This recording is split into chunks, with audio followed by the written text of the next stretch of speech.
All right, good evening. It is now 6 o'clock. We're live? We're live? We're good? Okay. All right, we'll go ahead and call the meeting to order. And good evening. I'd like to begin by calling the meeting to order. Before we establish a quorum, I'd like to set our protocols for this evening's meeting.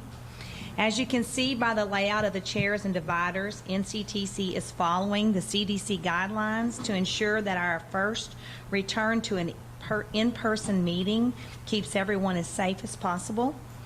As you come forward to present your agenda items, we remind you to maintain social distancing by waiting until the previous individual is seated before moving to the podium. The board will be removing our masks to better communicate as we are separated, but we encourage the audience to leave your face coverings on until presenting to the board. Finally, this board meeting is being broadcast live.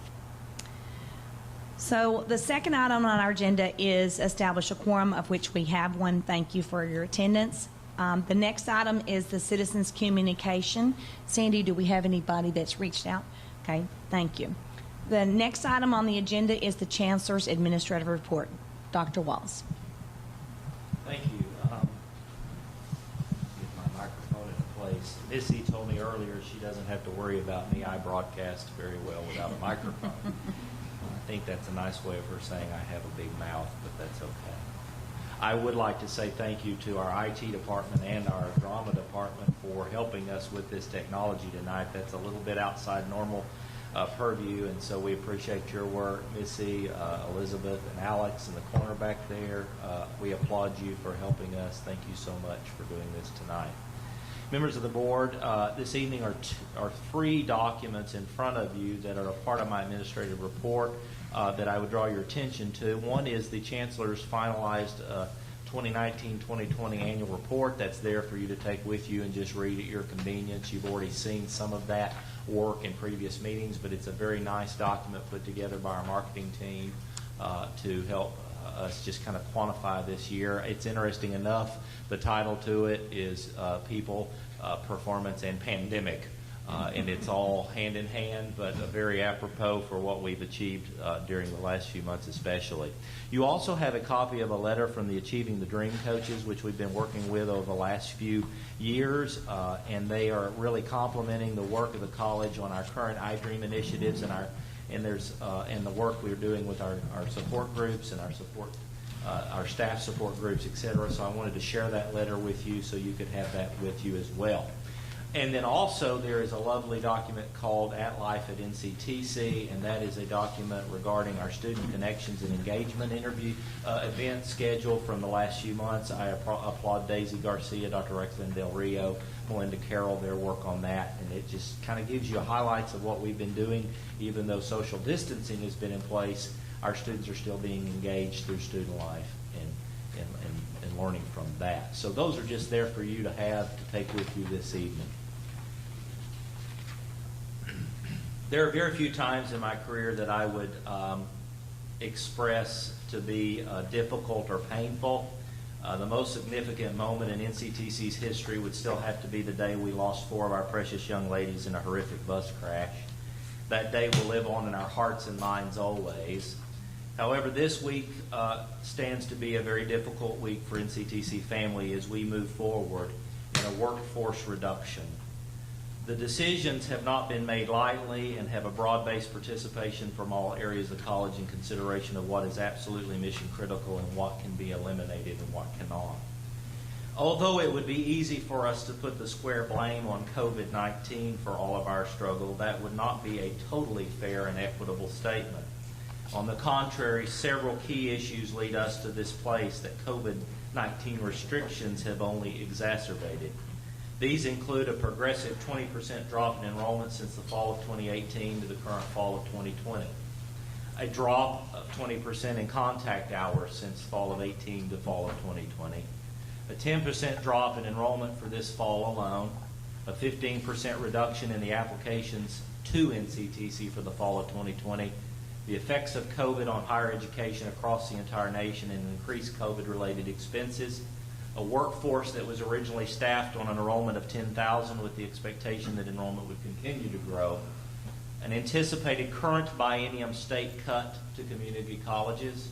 The drop in enrollment this semester will determine funding for the next biennium. Translation, 3 years of less state funds. The lack of sustainability funding throughout the college's entire service area, i.e. we only collect taxes from Cook County. We do not collect those, and of course, Ann Graham ISD, but we do not have a full taxation of all our service areas. We still are maintaining the 5th lowest tax rate in the community colleges in the state of Texas, and we believe in maintaining conservative tuition and fees for our students as well. Let me make it perfectly clear. NCTC is making this decision to keep us from being in a financially uncomfortable situation. The drop in enrollment for fall 2020 equals a revenue loss of over $2 million this semester. If we maintain the same numbers of students in the spring as we did in the fall, it will cause an additional $2 million hit. As we already have had the cuts in the 2020-2021 budget by $6 million to prepare, it does not leave a strong enough balance to sustain the entire workforce, and we must maintain the board reserves for the impending drop in state appropriations. If you remember, many years ago, the board eliminated contracts for staff, which has actually benefited the staff during this time. Had we had to make these decisions in May, contracts would have had to be non-renewed as a part of the budgetary process, not at this stage. Currently, we have reduced the workforce through retirement, resignations, and attrition by 24 positions. This week, 15 additional staff members will be notified that their positions are being eliminated. These moves combined will save the college $2.3 million in salary and benefits. Human Resources will be meeting with these individuals and give them their options for their next steps. Hard decisions have been made. They've been made with careful consideration for the college's mission and what is critical to our success, and most importantly, what is critical to our students' success. We appreciate the service to North Central Texas College that these individuals have provided, and we will be wishing them well in their success in the future. Difficult times, I have to make that public comment, I feel, because it is the right thing for us to do. We have notified the college internally over the last few months of the impending need for reduction, and so I submit that this evening as part of my Chancellor's report. And I'm open to any questions that may be here, but we may have those questions later on as well. Thank you, Madam Chairman. Thank you, Dr. Wallace.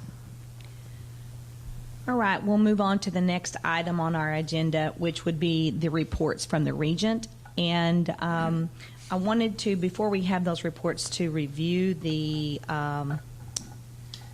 appointments for next year. We are making a couple of changes. Christy Morris will be the committee chair for the Finance Committee, and Erica Sullivan will be on that committee with her. In the Building Committee would be John Grime as the chairperson, and Dick Hayen and Dylan Ott on that committee. Student Success will be Jerry Henderson, committee chair, John Grime on as a member as well. And then the Executive and Legislative Committee is myself as chair, Dick Hayen, and Christy Morris. I didn't name all the staff liaison, but Dr. Wallace will make sure that you're notified if you're a part for the staff. All right, so we'll move on now to the actual committee reports from the previous month. And the first is the Executive Committee, and we did meet, and Dr. Wallace provided us some initial overview of the next legislative priorities for TAC, and that would and how they might impact NCTC. And then the second item that we discussed was a report on the current financial condition of the college and the administrative plan for workforce reductions that Dr. Wallace just discussed. So the next committee that we'll hear from would be the Finance Committee. Yes, the Finance Committee did meet. We discussed the fourth quarter investment report, which you'll get on the consent agenda. We discussed again combining the two board reserve accounts, which you got to look at last month, and we talked about the establishing the tax rate, which we will get to later in the agenda. We talked again about the payoff of the CPA revenue bonds, and then we discussed the upcoming workforce reduction plan, and then finally we reviewed the August financials. Okay, thank you for that report. How about the Building Committee? Mr. Grime? Yes, we met. We discussed freezing any construction projects. We also discussed the potential sale of a piece of property in Oklahoma that we'll bring up to the board next session. We also discussed kind of a little bit of lessons learned on IT and the mass deployment of everybody working from remotely and having their classes remotely. And we also discussed some of the current data center, remote data center operations. And we did discuss there was one project that could come up at some point that we're obviously delaying, but there is a potential for a sewer main replacement. But good meeting overall. Thank you for that report. Mr. Henderson, did the Student Success Committee meet? Oh, no, we did not meet. We've had a change up in membership, but we will have a report next board meeting. Okay, thank you very much. All right, the next are the report to the Regents, and the first one is the financial report by Dr. Miller. Thank you, Madam Chairman. Appreciate that. The financials that you have in front of you are, of course, are for the month of August, which is the end of the fiscal year. And I just want to say that considering everything that's been going on the last 6 months, I'm very pleased with the final monthly financial report for the 1920 fiscal year. But I do want to call your attention to an error or a discrepancy that is in there. And the best way to point this out, the very first pages of the financials is a report called Statement of Funds. And on this report, there is a breakdown of board reserves between short-term and long-term. These numbers that you see on this report are correct. Now, if you flip back and look at the colored chart, which is, I believe, the last page of the financials, the fourth of the investment report, if you look at that, in the bottom right-hand corner of that chart, those numbers are wrong. Actually, what happened, the color coding got transposed, and the large blue group on the graph is supposed to be short-term reserves. And instead, it reads that those are long-term reserves. So I wanted to call to your attention that error. Thank you to Ms. Morris for finding that when these were distributed earlier in the week, and she pointed that out. So we are in the process of making that correction. And what you'll see loosely on your desk is that colorful blue, colorful chart. That is the amended or corrected version. And since the August financials also represent the end of the fourth quarter, that report that you're looking at there is part of the fourth quarter investment report that needs to be voted on later at this meeting. So please hang on to that, because that will be part of our of an amended vote that we need for you to take when it comes to the fourth quarter investment report. Are there any other questions that anyone may have about anything else that you find there?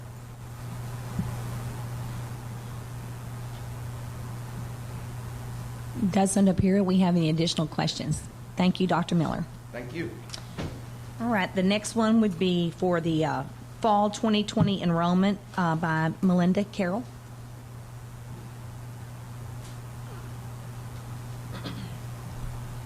Good evening, and thank you, Madam Chairwoman Chancellor, and the entire Board of Regents for giving me an opportunity to be up here and talk to you a little bit more about what we were discussing during the Chancellor's report this evening. I'm going to provide an enrollment report this evening to date for our 16-week term and our first 8-week session. that we've enrolled thus far for those 2 particular sessions, because those are the 2 semesters that we have stopped enrollment, and we're finalizing those. To date, our total officially enrolled students for the 16-week and first 8-week sessions is 8,277, and that's compared to an ending total of those same 2 terms last fall of 9,582. And whenever you compare both the head count and the contact hours with those sessions, we're down approximately 13% both in head count and contact hours for those 2 sessions alone. There are several factors, as Dr. Wallace had mentioned during his report, that did impact our enrollment during this time. One that the Enrollment Management Division looked at closely was the number of applications that we received throughout the whole time. The things that impacted that were largely that we weren't able to get into the high schools. And as Dr. Wallace mentioned, we were down 15% in applications compared to fall of 19. We are still accepting applications through Apply Texas for the second 8 weeks and the winter semesters. As I just mentioned, registration is still currently underway for both of those terms. Currently, for the second 8-week term that begins the middle of October, we're at 2,169 students compared to last year where we were at 1,986 students. So we're up right now at 9.21%. However, I do want to mention, and I think it's important that you all realize that part of those numbers, we have to ensure that they've established payment. So that's where the fluctuation starts to occur whenever students don't secure payment arrangements through scholarships, payment plan, paying in full, or financial aid. We're also working on doing some enrollment pushes for that session as well as our winter semester, where we're currently at 642 students for our winter semester that starts in December compared to our ending total of 921 students, where that was our close of the winter semester last year. So those numbers are still going to impact our fall enrollment, and we've been looking at FA, F1, and F2, but I thought it was important, and so did Dr. Wallace this evening, that we really focus on those that are started and we finalize the numbers, and those are our FA and F1 numbers, and that's largely what we've been reviewing as, making some of those hard decisions as well. But a positive note, we have improved our retention rates from fall to spring by 3%. And as in the Achieving the Dream report, we reported that to our coaches. And, we attribute a large part of that to our advisors, faculty, and staff really trying to stay engaged with students even though we weren't here. So I think that's largely, that has some of the changes due to that. But we are trying to still look at what factors cause students to not return. We did break down that demographic data of the students who were enrolled in spring and didn't return in fall, looking at race and ethnicity, whether or not they were Pell eligible, and then also looking at age, and then their, gender as well. So those are just some factors that we're still looking at, and looking at, was it a decline in any part of, what other factors, what other impeding barriers might be impacting students enrolling. Does anybody have any questions or need any further clarification? And I can send this or give this to Dr. Wallace as far as the numbers go. That way you have something in writing from me as well. Questions?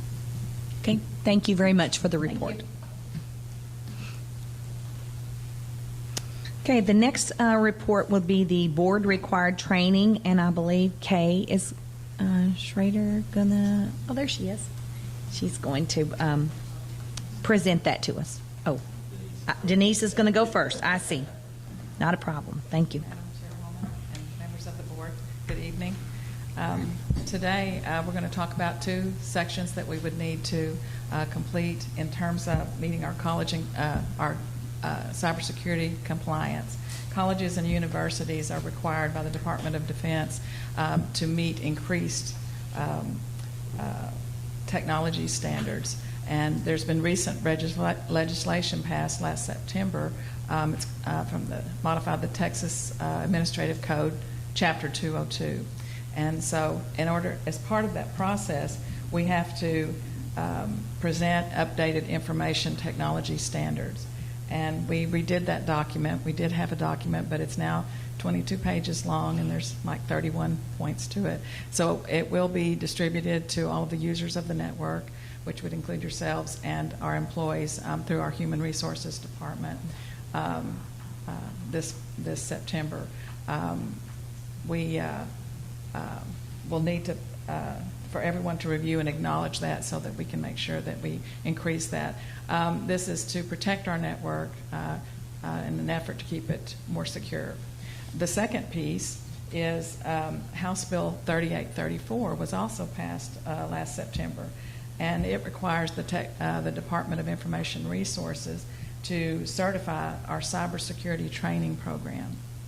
So they have partnered with several vendors. Fortunately, we've been using a company called Know Before for a couple of years, and that was one of the selected vendors. In addition, the DIR also selects the particular training that they want to be distributed to everyone. So we've been doing that with our employees here for the past 2 years, but also our elected officials will also need to participate in that training. So just wanted to make y'all aware of both of those new documents as we try to protect our network. One of the first lines of defense is communicating all this information to the users so that they're more aware. So are there any questions with either one of those? Is there a deadline for the training for the cybersecurity? I think there's going to be, we have to complete it annually. So when we send them out, we let everybody know how much time they have. Okay. And I believe we may be looking at executing the board training perhaps in October. Yes. At a time beneficial for y'all. We're planning to make that a part of your board retreat. Right. If you can establish that date at the end of this meeting for October, a retreat in which you all will receive your training together at that meeting. That Okay. way it's not as separated to do that. Okay. So are there any other questions? Okay. Thanks so much. Okay, thank you.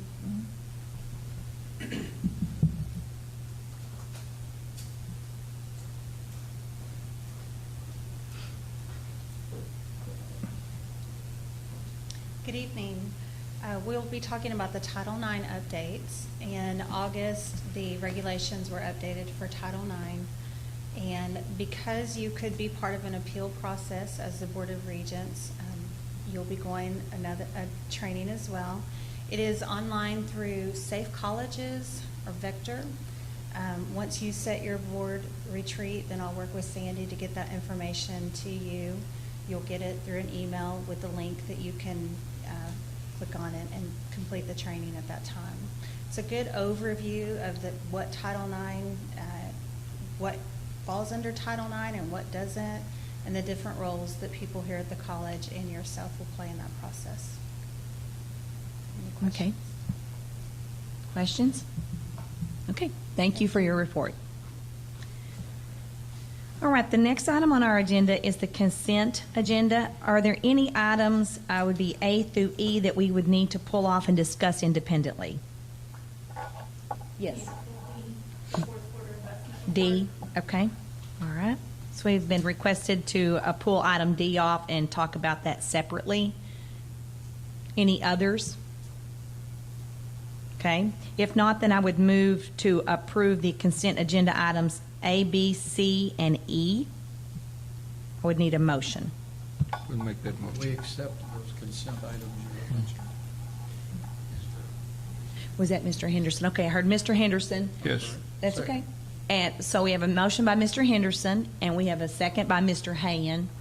And since we can't see everybody, we're just going to vote by raising our hands this evening. So all those in favor of that motion, please raise your hand. Opposed? Motion carried. Thank you. All right. So let's go ahead now and discuss item D, the fourth quarter investment report.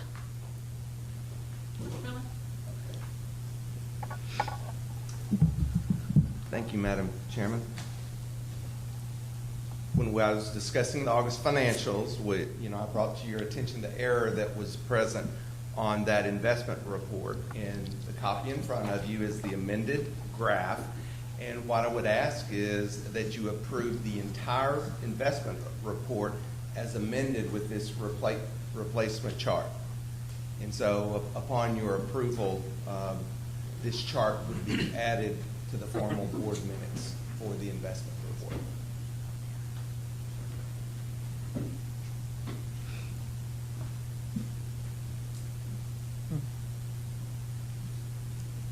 Any other questions? Sorry, any other questions? No? All right, thank you for that report. We would need a motion, I guess, to approval. I'll make that motion. Okay, so we have a motion by Ms. Morris. We have a second by Erica Sullivan. Additional discussion. All those in favor, please raise your hand. Opposed? Motion carried. Thank you. Thank you. All right. So the next item on our agenda is discussion and possible action of item A, which is the consolidation of board reserved accounts. Dr. Miller. Thank you.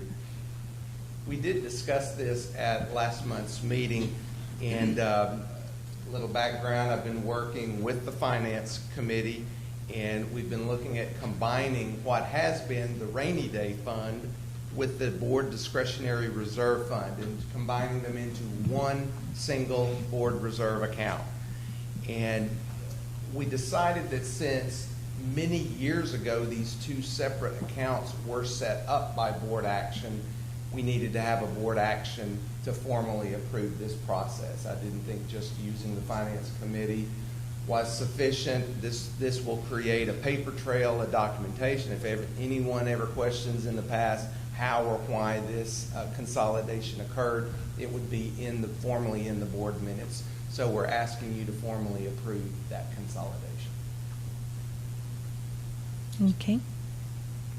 I would need a motion to. I'll make a motion to approve combining the two accounts. Okay, so we have a motion. Do we have a second? Second. A second by Ms. Morris. So you have Mr. Ott and then Ms. Morris. Second. Okay, is there an additional discussion? Dr. Miller, there is a question that I have about preparing for next year's budget. You know, Dr. Wallace just mentioned the reduction and I know from being on a committee, a statewide committee for community college trustees, there's a lot of talk of the legislature reducing their overall funding, and there's a lot of unknown. Right. What are we doing to prepare for next year's budget? Well, of course, the formal budget we approved at last month's meeting, but we fully expect, probably more than any year I've ever been involved in, there will be amendments to the budget that will take place in these first couple of months. There will be things, actions that very well could be part of the actions taken tonight that will have implications. And in the monthly financials that I prepare for you, there's always a report in there about budget transfers. And so I think that will end up being pretty lengthy in the next few months as we both add and subtract revenues and add and subtract expenses into the budget. Thank you. Okay, so we have a motion and a second. Any additional discussion at this point? All those in favor, please signify by raising your hand. Opposed? Motion carried. Thank you. Thank you. Okay, the next one would be the consideration of adopting a tax rate. Dr. Miller. All right. Last month, you formally approved the budget for the upcoming fiscal year, and tonight it's time to formally approve the tax rate that will be utilized to help fund that budget. The new rate that we are proposing is as follows. The M&O rate, and these numbers are going to be per $100 valuation. The M&O rate is 7.2832 cents. The INS rate for our general obligation debt payments is 2.4982 cents. And those two combined come to a total tax rate of 9.7814 cents per $100 valuation. that 9.7 cents compares to a current tax rate in this previous year of 10.13 cents. So it is a lower tax rate. With the increased valuations in the taxing district, that number does represent what we now refer to as the no new tax rate. And by definition, that's the tax rate that's designed to generate the exact amount of tax revenue as was generated in the previous year. So the administration asks for your approval of this new ad valorem tax rate for the year 2020. And Madam Chairman, this predates Dr. Miller joining the college and even some of the board members. I would just like to remind the board that when the bond was passed initially for Health Science Center and the Industrial Technology Center, our tax rate was at 0.14 total. So is it 4? So we have seen a considerable increase in valuation, which has over a period of time has dropped it to that no new tax rate of 0.097. So I just kind of remind us that that's been very healthy for the community in that case. All right. So we will need a motion to approve the tax rate as presented. I'll make that motion to approve it. A motion by Mr. Henderson. Do I have a second? A second by Ms. Sullivan. Additional discussion? All those in favor, please raise your hand. Opposed? Motion carried. Thank you. Thank you. All right. The next item on our agenda is executive session, and I need to read the announcement that the board will now recess this regular meeting and go directly into executive session as provided for by the following Texas Government Code. Section 551.071, consultation with attorney concerning pending or contemplated litigations. Section 551.074 for personnel matters. And we would like to ask the following individuals to remain in the executive session: Dr. Wallace, Dr. Miller, Dr. King, Mr. Baugh, Ms. Kaysen, Ms. Carroll, Ms. Schroeder, Ms. Peters, Ms. Sandy Otto, and our attorney, Chad Timmons. So if you all will kindly exit outside, we'll holler at you when we are finished and begin our regular meeting again.